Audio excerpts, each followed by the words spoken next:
এই বাচ্চা আমার আর সুরভির বাচ্চা, এই বাচ্চাদের ইস্কান্দার আবারও ইস্কান্দারের কথা মতো সুরভির বাচ্চা চুরি করতে গিয়ে মহিলাটা কিন্তু সুরভির স্বামী কায়েসের সাথে ধরা পড়ে যায়। তাহলে কি ঘটতে চলেছে কিশোরী নাটকের 4 নম্বর পর্বে এবং কবে রিলিজ হবে 4 নম্বর পর্বটি, এই সব কিছুর আপডেট জানিয়ে দিব আজকের ভিডিওতে। তাই আজকের ভিডিওটি সম্পূর্ণ দেখতে থাকুন। হ্যালো ভিউয়ার্স, আসসালামু আলাইকুম, কেমন আছেন সবাই? আশা করছি প্রত্যেকেই ভালো রয়েছেন। তো ইতিমধ্যে কিশোরী নাটকের 3 নম্বর পর্বটি প্রকাশিত হয়েছে। তো যারা এখনো 3 নম্বর পর্বটি দেখেননি তারা দ্রুত দেখে আসবেন, আপনাদের সুবিধার জন্য ভিডিও ডেসক্রিপশন বক্সে লিঙ্ক দেওয়া থাকবে। তো 3 নম্বর পর্বটি কিন্তু খুবই দুর্দান্ত এবং চমৎকার হয়েছে। তো 3 নম্বর পর্বে দেখা যায় এদিকে কিন্তু আবারও ইস্কান্দারের কথা মতো কিন্তু সুরের বাচ্চা চুরি করতে যায় এক মহিলা। তো সেই মহিলাটি 2বার চেষ্টা করার ফলে কিন্তু শেষবারের মতো চুরি করে নিয়েছিল, কিন্তু ঠিক সেই মুহূর্তে কিন্তু সুরভের স্বামী কায়েস সে কিন্তু তাকে ধরে ফেলে এবং বলে যে তার বাচ্চা সে কখনো চুরি করতে দিবে না।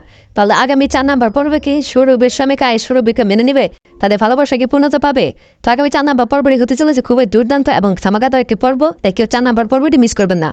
এবার আপনি দেরি না করে জানিয়ে দিব 4 নম্বর পর্বটি কবে আসবে। তো সেটি জানিয়ে দেওয়ার আগে দ্রুত আমাদের এই চ্যানেলটি সাবস্ক্রাইব করুন। আর আপনাদের কে কে কাদের কাছে এই নাটকটি ভালো লাগে অবশ্যই কিন্তু কমেন্ট লিঙ্ক জানাতে ভুলবেন না। তো 4 নম্বর পর্বটি দেখতে পারবেন আগামী 7 থেকে 10 দিনের ভিতর। তো বেশি বেশি করে কমেন্টে জানাবেন খুব শীঘ্রই 4 নম্বর পর্বটি চাই, তাহলে খুব দ্রুত 4 নম্বর পর্বটি দিয়ে দেওয়া হবে। তো আশা করি বুঝতে পারছেন, দেখবেন নতুন আরো আপডেট নিয়ে। খোদা হাফেজ।